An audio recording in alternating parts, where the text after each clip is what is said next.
Well, welcome back to Theotokos for Monday of the first week of Advent. In her classic contemplation on Mary entitled The Reed of God, Carol Houselander wrote, and I quote, "That virginal quality, for want of a better word, I call emptiness," end quote. Mary's virginity can be more personally understood through her profound emptiness.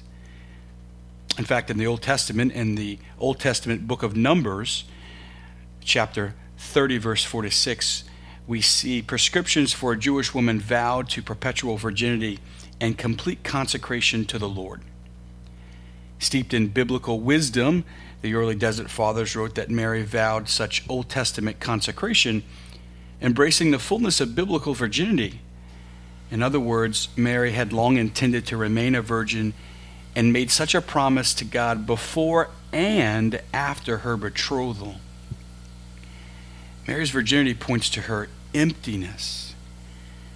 She was empty of anything that was not of God. She was empty of anything that would prevent her from resting in deep union with the Father. Yes, she was empty.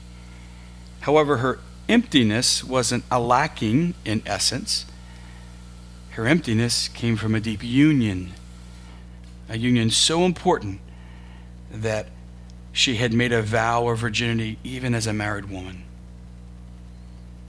Now, many of us panic at the sheer thought of emptiness, a subtly compulsive need of always having something to fill us is an epidemic fed by the pace at which we live.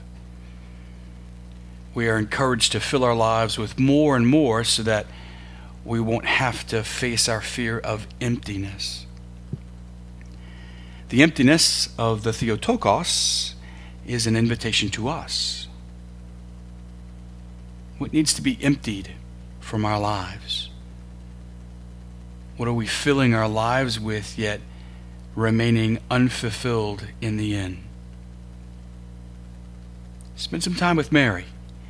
Spend some time with the Theotokos today and ask her what needs emptying so that you might receive as she did. For your prayer today, I would encourage you to pray with Psalm 63, a psalm that Mary would have prayed with often. And as you pray with the psalm, pay attention to what word or phrase touches your heart. And then close your eyes and imagine in your mind's eye the Annunciation of Luke 1:27. See if you can visualize the room that Mary was in that day as she was praying.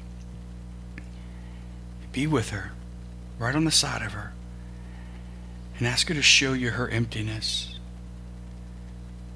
And then pray this prayer with me. Father, I ask for the grace today to empty my heart of anything that is not of you. God bless you.